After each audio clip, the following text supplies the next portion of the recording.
Hello, Sharon. Hey Rick, So we were just talking about investment properties and mortgages for them, but while we were discussing it, it occurred to me that I'd seen some stories in the news lately of people that had purchased properties and they couldn't move in because they were already tenanted properties, and the tenant refused to leave, and in some cases they stopped paying rent. you are right, and that is the reason many people will not. There are a lot of people that won't touch a property, won't even go see it if it's tenanted. However, there are a number of things you can do, and these are things where I always encourage my clients to work along with their agent and along with their lawyer to make sure their contract is worded rightly right from the get go. So there's a few things.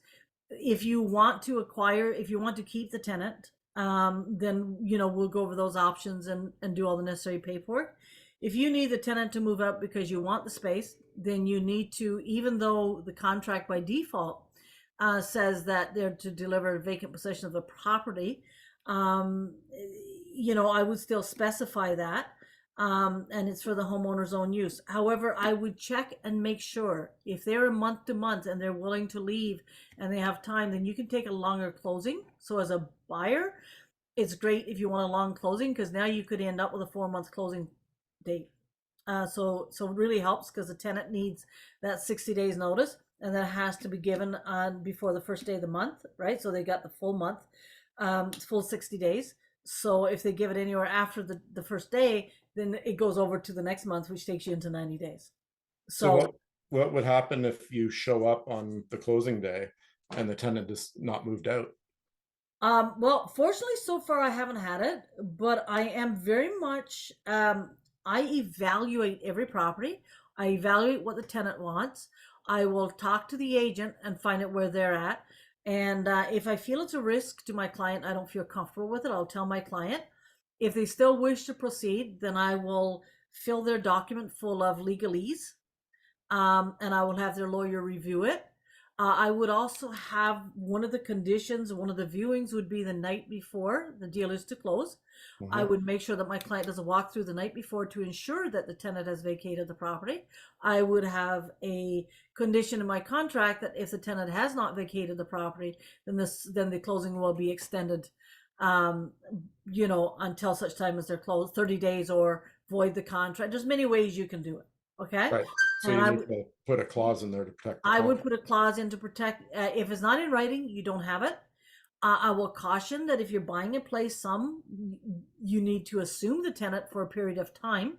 So if they have a contract, the tenant contract can supersede because it's their home first, and it can supersede the right for you to move in. So even though you want to move in and occupy it, if there is a contract in place, usually what I will do is I'll have the seller buy them out and pay for, their first and last at the next place that they're going to, Okay, so that they can move. And that would have the seller break their contract with them by paying for their first and last at another place.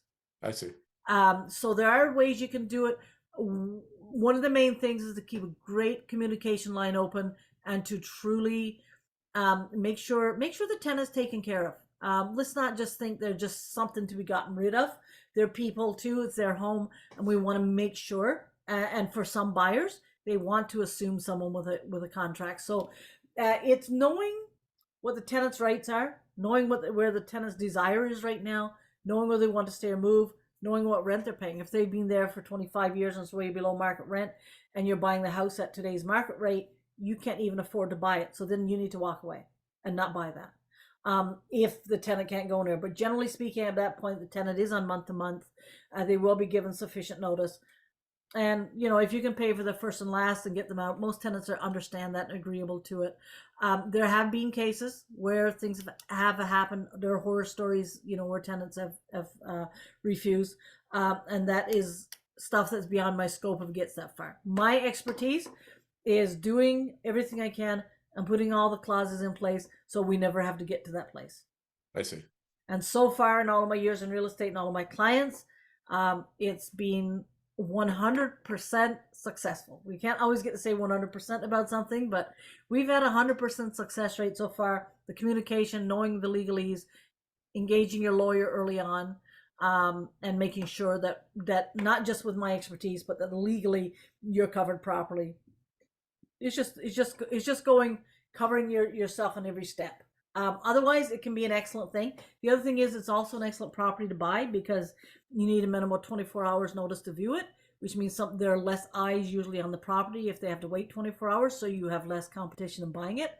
So Hmm. as a buyer, that's great. And you've got the apartment, you may have the tenant for a while and you may be okay with them for 3 months or 6 months or a year, you may want them there. I have had clients who are very happy to take the property and let the tenant continue on to the end of their lease. And it Okay. gave them time to do things they need to do. The thing is knowing what you're getting into upfront. Right. Be willing to So, ask the right questions and walk the walk. so if I'm a buyer buying a unit that has a tenant in it and they've got time left in their lease, what are my obligations as the landlord at that point towards that client once I want them to leave?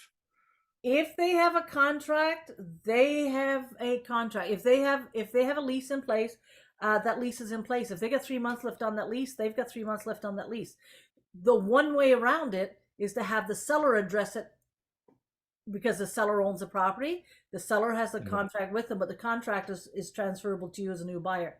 So my way of dealing with that is having the seller to deliver to us the home vacant position, and we will do a walkthrough the night before. Now it may cost the seller to pay the first and last for that client, for the tenant to do so, but it enables me to get the home in vacant position because the tenant is not my tenant. The communication at that point is between the seller, who is the current landlord, and the tenant. But I can communicate what I want, and I can communicate what I want to take possession of, and that will all be in my contract. Sounds good. So well written contract, well worded, a little bit of legal advice behind it, lots of extra communication, and we're good to go. Great. Okay, Rick, I'm glad I answered your question there. Talk to you soon. Thanks. Have a good one. You too.